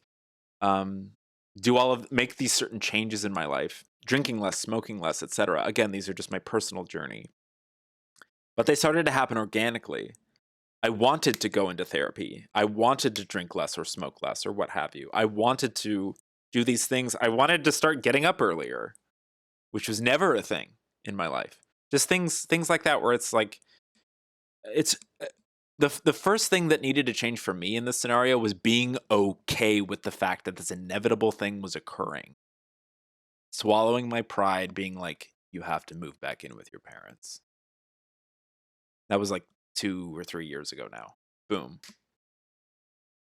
Immediately, like, I started working at their spiritual center. Immediately, opportunities started opening up with, and it was not immediate. It feels immediate because I'm in the future now from that moment. Organically, synchronistically, pet sitting jobs opened up. More and more like sound gigs opened up. Things opened up with other friends that have now led to other things with other people. And I see it when I look at like clips from when I was living on my own, and just like, I was dying. I mean, I needed to be there, and I like learned a lot about myself, and I was like deep in the throes of like spiritual exploration and stuff, but I had habits that like I believe were killing me at that time. And contrary to popular belief, I intend to live for a very long time. That's been a joke mantra of mine since I was a kid. I just started saying that one day, and it's meant something different to me like every time I say it, especially after my friend killed himself when we were 19. Contrary to popular belief, I intend to live for a very long time. I also like to think of that in the sense that, like, oh, human lifespan is only this long. Contrary to popular belief, I intend to live for a very long time. Also, you don't really die when your physical body dies. Contrary to popular belief, I intend to live for a very long time. There's a lot of things. There's a lot of like fun, depending on the context. Let's flip these cards. Woo! Light of Awareness. Let's go. Orion Light Future. Love that. Refining Galactic Lineage. Pleiades Present. Very cool. I don't think I've ever drawn that card before. Look at that. It's got all the little guys. It's got the Orion guys and the Pleiadian guys over there. Maybe there's a Zeta guy over there. And who's this? That might be a human, actually. Very cool. Refining Galactic Lineage. I love that. Light of Awareness. Let's flip this just for way showing. Very cool. Very cool. This is very nice. Every now and then I feel like when I do a reading of this, I'm looking for personal validation as to like, is this what I should be doing? And this feels immediately extremely validating. This is very nice. Let's see how it can apply to all of us together as a community. Light of Awareness, Orion Light Future. Already, I don't even need to read from the book. That's just that integration of the polarities. Light of Awareness. It's become a circle. In the earlier like earlier Orion cards, and plus they're called Orion, but Orion Light, because their transition is so powerful out of polarity into a balanced integration. And maybe I should watch my wording. Out of polarity. It's not like you're escaping polarity. It's not like you need to graduate beyond polarity because it exists. It's almost like it's like the rapids metaphor, like moving back in with my parents and stuff. It's not like I'm like escape. It's like coming to terms with the fact that this is the reality. Just being like, okay. That was one of my favorite lessons that my therapist from a couple years ago would say. Like, I would say something and he'd be like, and what's the problem with that? And I would respond as though, isn't the problem obvious? And he would respond as though like, no, the problem is not obvious. It sounds like you have a very like loving, supportive situation and you're refusing to take advantage of that. Because where he's coming from, he's also trans and he does not have that relationship with his parents. So I was gifted with his difference in perspective. And vice versa. We were able to return the favor to each other. He's a wonderful person. Light of Awareness. Future, Orion. Way showing. Refining Galactic Lineage. This is very cool. Let's read from the book. Sometimes she takes care of me and you give her a hype or something. Yeah, I'm sure you take care of each other in ways that aren't always immediately apparent. Yeah. Um,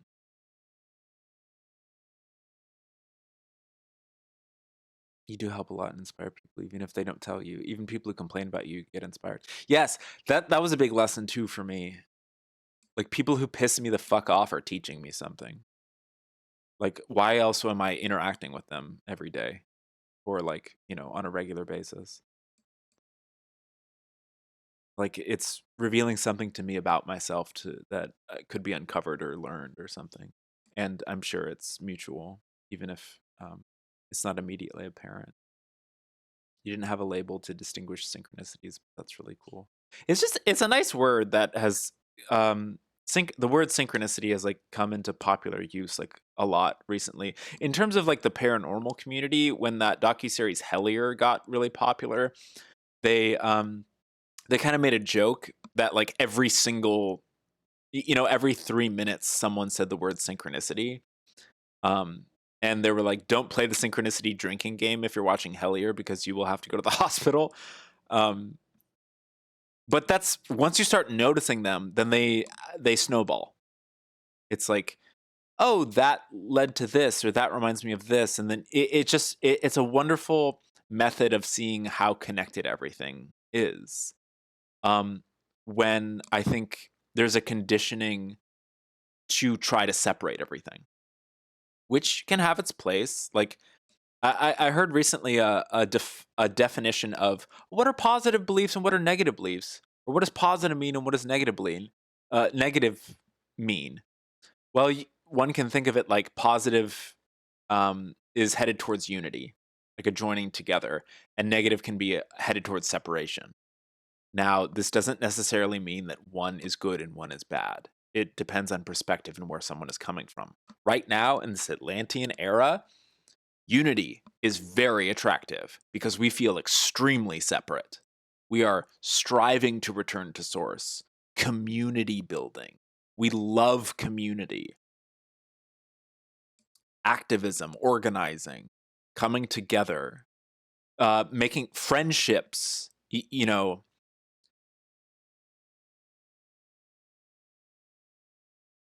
in many ways, and just to sort of vibrate in the political vibration for 5 seconds, the myth that the myths of America, where it's like the individual feels like the last gasping.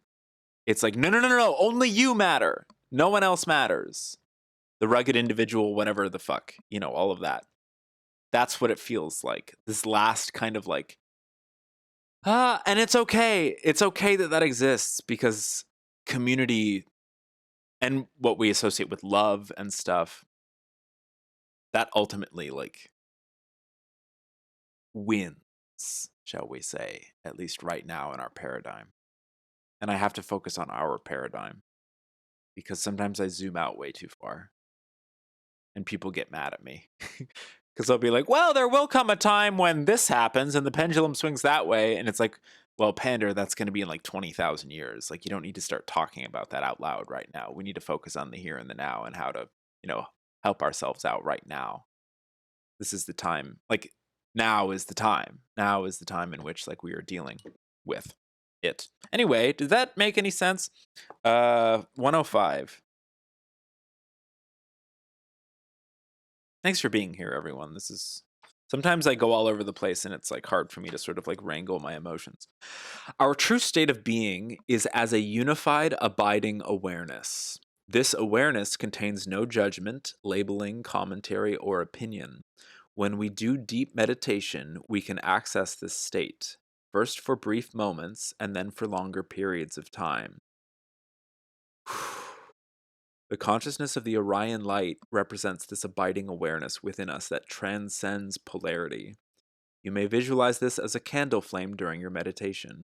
Work with this exercise to reconnect with your true state of being. As each person does this, the old wounds from Orion are healed and humanity can awaken. We've pulled this card on this stream before. It's interesting because there are certain cards that we've never pulled, but there are certain cards that we've pulled several times. And we do shuffle every time. But I just seem to be drawn towards certain things. Either I'm working through them or I'm working through them with chat. These seem to be big themes of Also, whatever you perceive to be current events, whatever you perceive to be like dominating the paradigm. Thank you, Zequid. Sometimes I need that validation because I kind of go off the rails. Eventually, all of us on Earth, yes. Once awakened, the illusion of polarity can no longer exist. Yes, these cards represent the end game, so to speak, the return to source in our natural state of being as one unified, abiding consciousness. And we see that as positive in terms of polarity. Once awakened, the illusion of polarity can no longer exist. Where are we? Eventually, all of us on Earth will have to accept that awakening or salvation comes not from anyone or anything outside of us, but through our own efforts to awaken ourselves. That's such a strong point. That comes up a lot in religious talk. That comes up a lot in frustration with, I don't believe in aliens because why aren't they saving us all? Things like that. It has to come from within. And it inevitably is. The question is, do we want to acknowledge that it's happening? And I'm a human. I found myself getting really triggered, impatient, so to speak, by certain friends this week who, spent a lot of time reinforcing the idea that just everything is awful. And it's like, okay, I will allow this for a few moments. But also just holding this they don't really believe that, otherwise they wouldn't exist. They wouldn't be alive. But you can't tell someone else that. It has to come from within.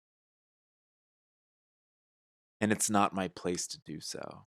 And why does it trigger me so much when I hear someone else saying everything is awful? Or why does pessimism trigger me so much? That's something for me to look at. And Taka is the right star of Orion's belt in the sky. Interesting. That is interesting. Thank you for sharing that. That's interesting. It's hailing on your window. Way showing.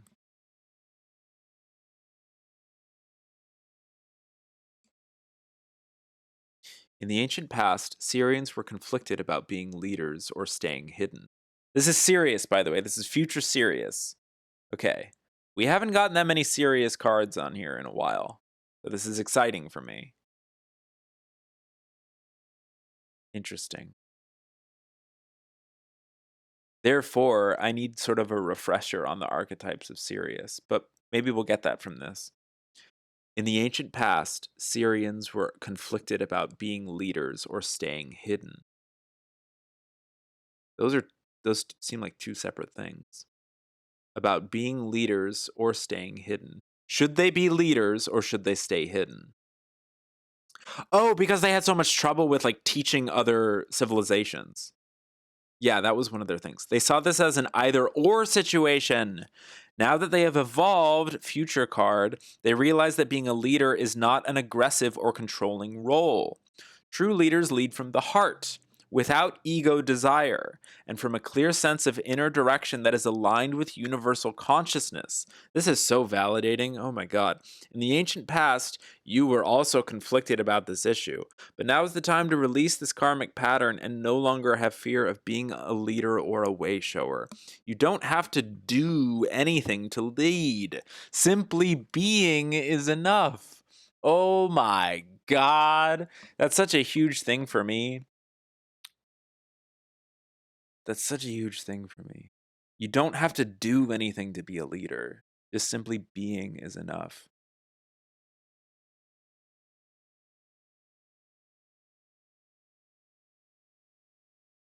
You were talking about this with a friend before the stream. Wow.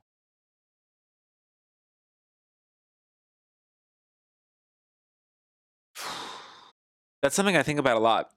Often when I'm trying to force something or force a lesson or force someone to see a certain perspective, it comes out very clunkily. And usually through synchronicity, I will be stopped from talking. Either my internet will go out, the dogs will start barking, or something will just distract me. It happens a lot on this stream because I sometimes struggle with like the need to teach something or get a point across that I think will really benefit someone, and all you have to do is just be. Exactly, Heltran. Exactly. That's something that I learned from you very beautifully. Like, you helped me learn that lesson like very, very beautifully, I think. I know that I just want to be and play and have fun, and that is what I'm supposed to do. Yeah. Yeah. Yeah. I think the struggle for me comes with like, again, I'll be reminded of something, then I'm like, oh no, there's no time. We have to urgently fix this issue or this thing that's happening, and it's like, just be. Like, it inherently is. So it fixes itself. It doesn't, first of all, it cosmically probably doesn't require fixing. And second of all, it just is. It's going to happen. It already has happened. It just is. Again, it's that like, I keep going back to that metaphor of holding onto the rock and like the rapid river, like swimming upstream, so to speak, swimming against the current of synchronicity or life, or wearing one's days with ease. Yeah.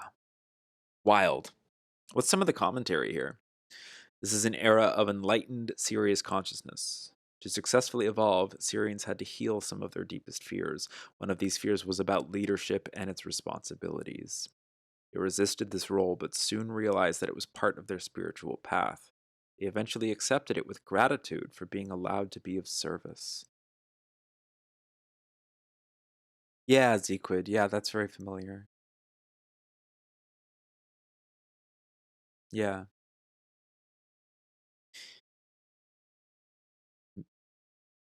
Yeah, recognize that being a leader or teacher can be subtle. It may be as a leader or teacher in your family or community.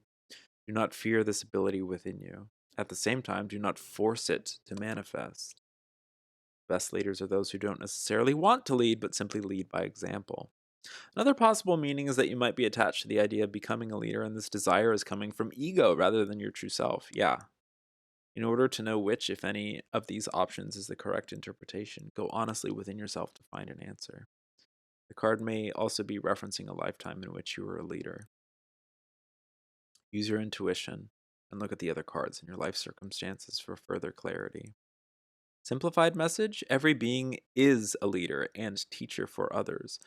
And as we all embrace this role, we also have to embrace the responsibilities that come with that role: integrity, impeccability, responsibility, and authenticity. Yeah, very based card. What an extremely validating and interesting reading this is. I can't wait to read this card, but I just sort of before we get there, just want to go over everything. All of this just feels like, in general, a huge moving on from a past, and the moving on is occurring naturally. And this is touching, for me, it's triggering all the moments throughout this week where it felt like something was stuck or headed in a negative direction or hopeless.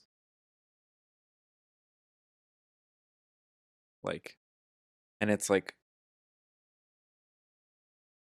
it just is. It's growing. So ultimately, I'm at choice as to whether or not, in a given moment, I can react to.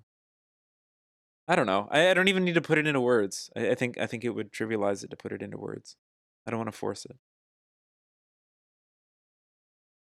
I think it's self-explanatory. Refining galactic lineage. Pleiadians, it's a Pleiadian present card. Pleiadians have been involved with genetic refinement projects on Earth and other planets for thousands of years, and see it as a way to be of service from a cosmic point of view. If you chose this card, then you too most likely have had this experience in other lives. This is why you have an interest in extraterrestrial consciousness in this life now, or at least I do. I don't know. I need to find. I don't need to do anything. Always remember that learning about this subject is only meaningful if you see the bigger picture. Genetic projects represent the greater truth that we are all one. We are one consciousness expressing itself through many bodies. There is no separation between us. That's a nice little lesson.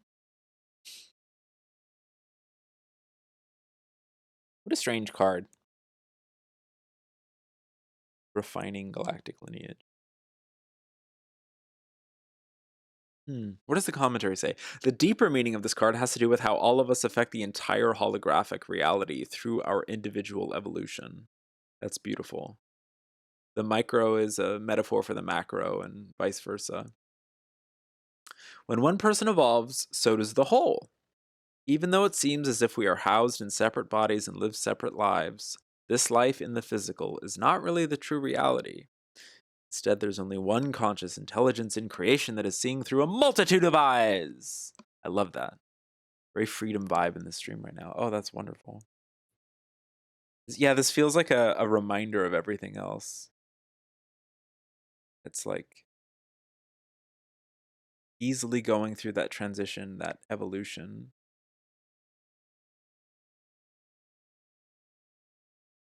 It happens within the individual, it happens within the collective.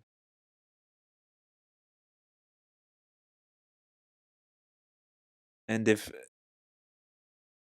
I, as the individual, try to force it, that's only going to be reflected in the collective. Why it's so hype when anyone is doing good. It's helping us all. Yes. Yes. Yes. Yes. Yes, Zequid. Oh, God. If you look at the journey of integration represented by this card deck, the 108 cards, from unity as source, and then into separation, and then the journey back to unity. This card represents how your choices and your growth lessons dramatically serve to refine and evolve creation itself. Whew, seen from a galactic perspective, when one planetary civilization evolves, so does the whole galactic family. To simplify, this concept explained above plays out in your life, my life, our lives, because every choice we make affects not only the future we build. Every choice you make affects not only the future you, but the past you as well. Exactly. Time and space are illusions. You heal the past and create the future from the present moment only. Yes. Yes. Yes. Yes. Oh my God, that's such a, it's so inherent and so natural, but like existing as like, you know, it's that cusp of third and fourth density where we're in a physical body and we experience time linearly, but we're aware that those are illusions. There's an awareness of those things as being illusions. And what do we do with that awareness? How can we comfortably continue to exist, understanding the illusion of our past and future, and integrate it into our present?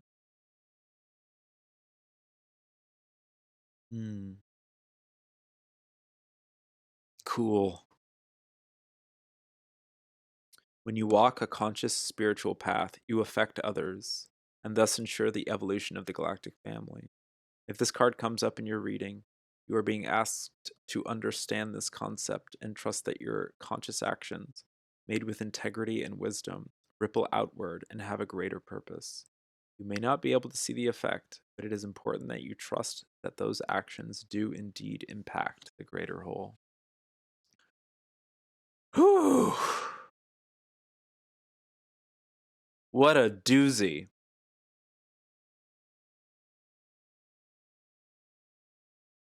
What a doozy, chat. I appreciate the illusion too. It makes it interesting to rediscover what we already know. Yes, yes, yeah.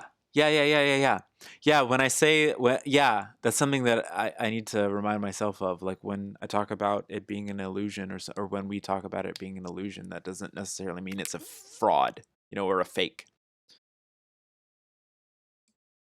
It's just like it's there. It's like a play. It's happening. It's the holographic universe, which is funny because sometimes we think of hologram as being a simulation of something else, but holographic referring to the you know the molecule is the same as the solar system or whatever with its orbits and so forth, like the everything being like a fractal of something else.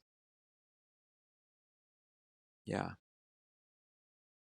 Well, thank you for being here. Thanks for listening. Thanks for going on this journey. I have a bunch of stuff that I got to do today. So I don't think I can do any like individual readings, but I hope that anyone who was here or is lurking got something positive or whatever out of this. Thank you for listening to my voice. Thank you so much for the hype train. Thank you so much for supporting the stream. I really, really appreciate it. I love doing this. And it's my lesson to not force it. To be like, I'm having fun and I don't need to shove anything down anyone's throats. I'm going to keep using that reference because it's fun. We all love what imagery that conjures.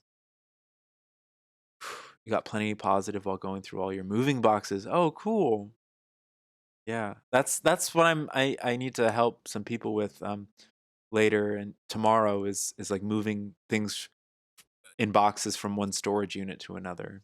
So there's going to be a lot of that kind of transformation, like letting go of old things that may not serve anymore. And yeah, it's exciting. Okay. Is Cartoon Therapy streaming? He usually starts around 11.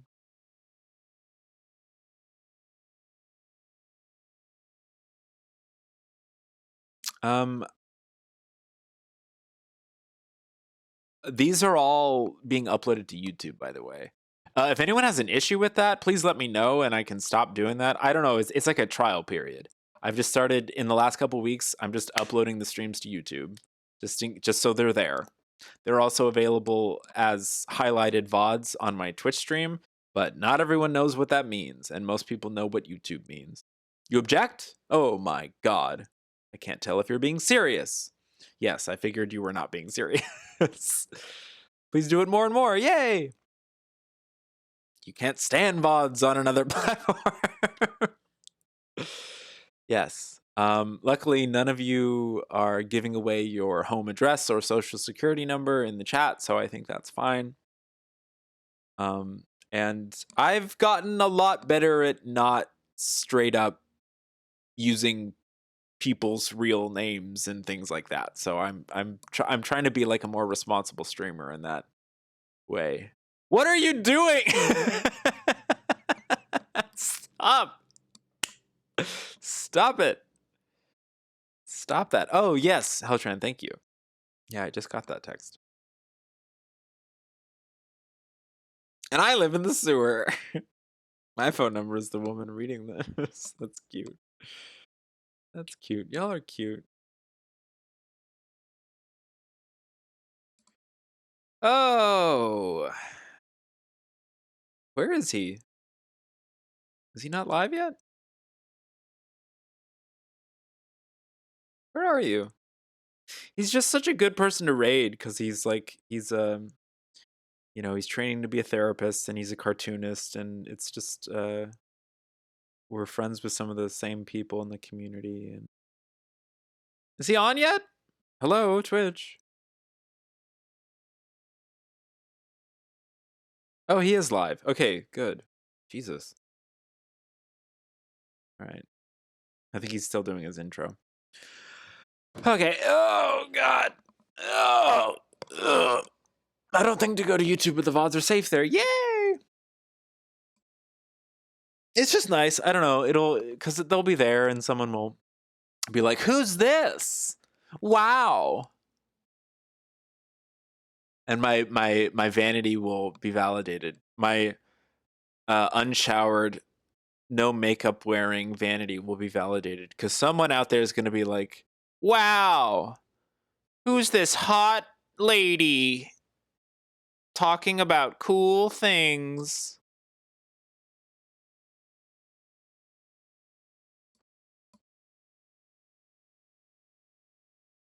Happy Pride. That's my hope for Poop Peas TV, but yesterday some random account said, I don't like you.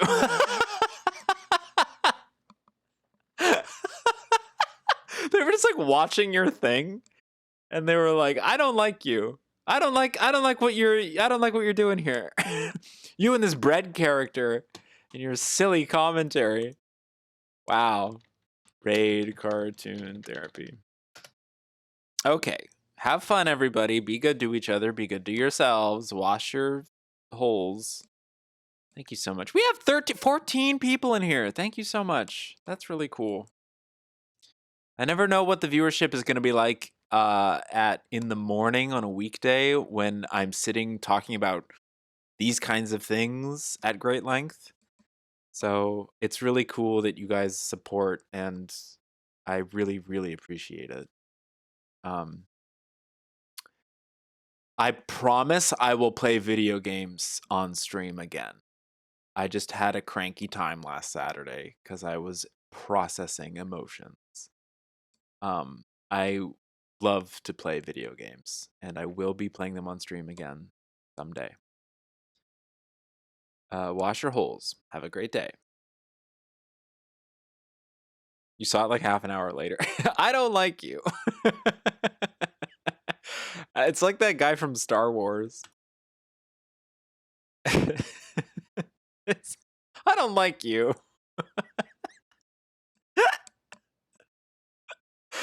That's how funny, how absurd.